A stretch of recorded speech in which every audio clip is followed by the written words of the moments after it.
Had a look in, and Trump is already just a frame away from the last 64 here as they head to the 15-minute mid-session interval. It's Judd Trump in complete control after a snooker masterclass. He leads by 4 frames. Zhang Jun managing to take the 4th, so they're heading for their mid-session interval. Ding Junhui leading by 3 frames to 1 at the break. Now, earlier on, our feature match was one of the greats of the game, John Higgins against Mark Davis in the afternoon session.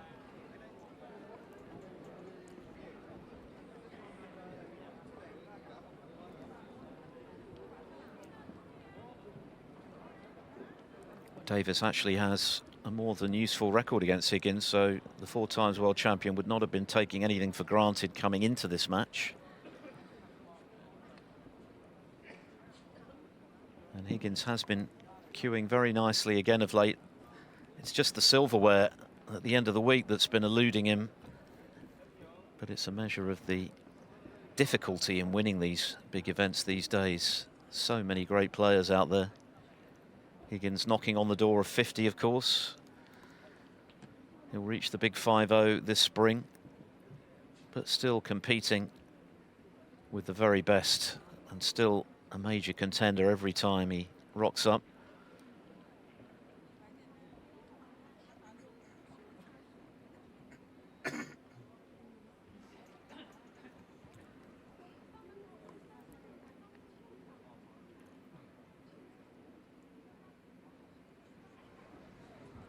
Yeah, John, these days he's not as destructive perhaps a player as he was when, you know, in his youth and in his pomp. His all-round game is still very difficult to compete with. But it was a good win today against Mark Davis, a player that he's had some trouble with in the past, not recent times, but yeah, John played pretty well. That first frame I thought was vital, you know, it could have gone either way, but he got into his running soon after with this nice effort. Yeah, so good to see John, you know, as you say, Philip, not having any silverware to speak of in recent years, but he's certainly still winning tons of matches, you know, in the early part of tournaments. He's just not carrying it to the finish line. Yeah, it's getting on for 4 years, isn't it, since he last won a ranking event, and when he did, he won it in the most sensational fashion, barely dropping a frame all week in winning the Players' Championship for the top 16. He's had a lot of near misses since then. But he's still loving to compete. That's the most important thing for Higgins, as long as he is still motivated.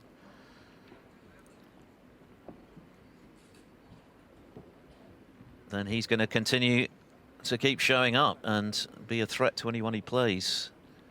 Mark Davis is a former ranking event finalist. He lost out to Stuart Bingham in the home nations at the English Open a few years back.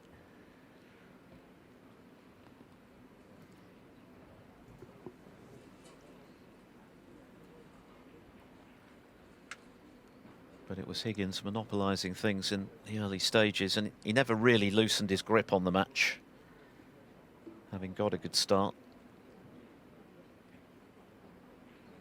It was nice to hear John recently actually talking about his overall game and how he was saying that he believes that he's a better player than he's ever been.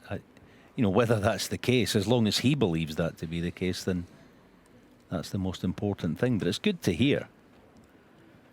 Yes, and he's one of those players who's not afraid to experiment. He's tried a number of different cues. In fact, I think he's changed cues a couple of times this season alone in a bid to just find that extra edge, those marginal gains that could make the difference.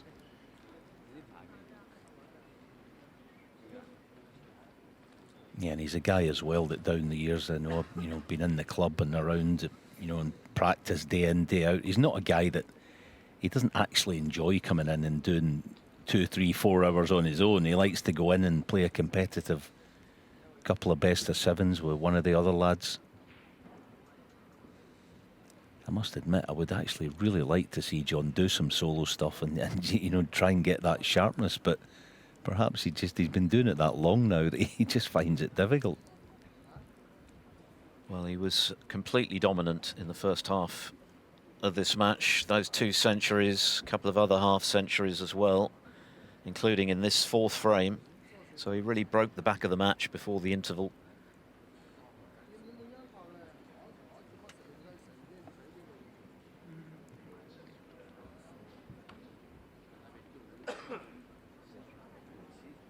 Yeah, that was a horrible leave, wasn't it? There trying to develop the pink. He left himself in a very nasty position. And he certainly wouldn't have been taking anything for granted, even at this stage, 3-0 up, because Davis has won 7 of their 16 meetings coming into today's contest. It's a pretty good record against one of the greats of the game, albeit that you have to go back to 2018 for the last time Davis won.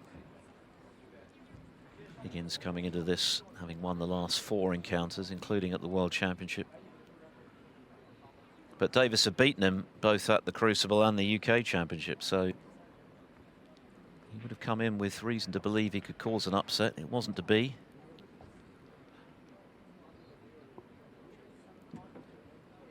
You can sort of half understand why John's not been able to pick up the titles in the last few years that he has done down the years. I mean, you know, misses like that. That left the door ajar. Mark Davis did well eventually to, you know, a little cameo break to get this frame 1. I think that was frame ball, wasn't it, that red? But, you know, when you look at the way that Judd Trump has performed in our feature match right now, then you kind of understand some of the reasons why John's not been able to win the big titles.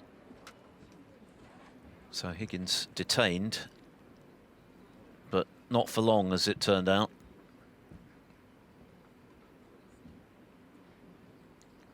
This was the opportunity to kill the match off. And I suppose if there has been one thing missing from Higgins' game in recent times, it's been that clinical streak, which we've been so used to seeing down the years. But killing matches off with a minimum of fuss is something that Higgins will be looking to do for the remainder of the season when he gets the opportunity, and he did it today. That was a pretty comprehensive victory for the 4 times world champion. 5-1 over Mark Davis. And this is where we're at the mid-session interval. It's been a brilliant performance from Judd Trump so far. He has dominated the table against China's Xing Zihao and leads 4-0 at the break.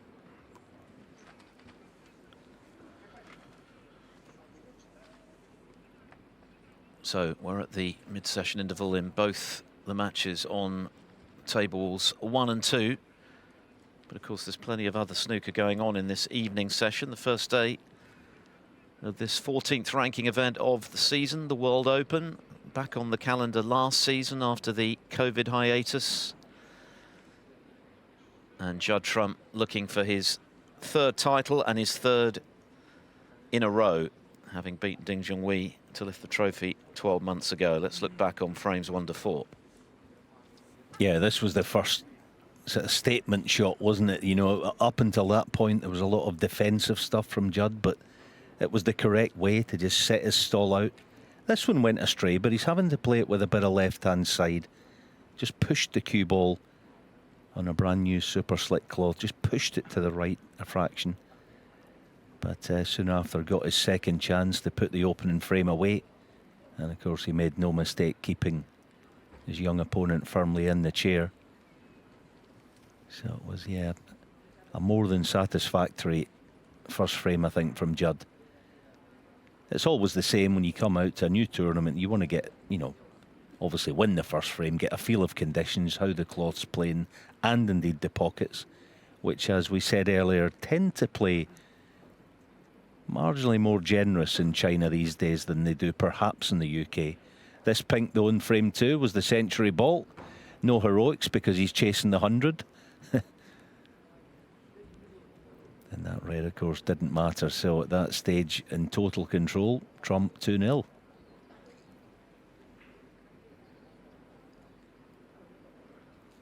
More of the same as we get into frame 3. Yeah. It was this frame where his young opponent had a good chance, but Judd, having dropped the red in the middle, took the opportunity there. It was a perfect angle to go into a nice pack of reds.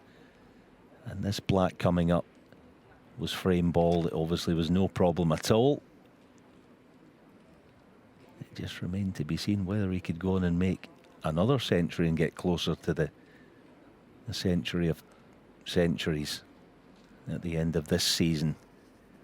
It's been a familiar sight this evening, isn't it?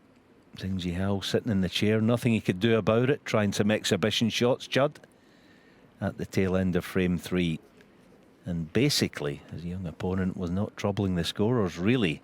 A few points in frame 3, but not many. And Judd again, some clever shots into the pack. Always sort of the thinking behind these kind of shots is leaving a choice of 2 or 3. This red put the frame out of reach of his young opponent, and you know, failed on the century, but didn't matter. Total command, the world number 1, leading 4 frames to 0.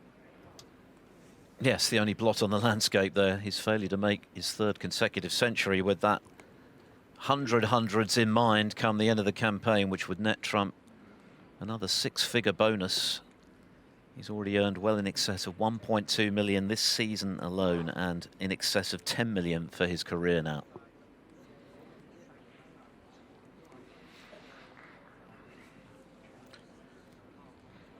The opening day of the World Open Snooker live from the Yushan Sports Centre here on TNT Sports and Eurosport, and a dominant performance, typically so from Judd Trump thus far in his defence of the title. Going for the hat-trick this week, of course, and 4-0.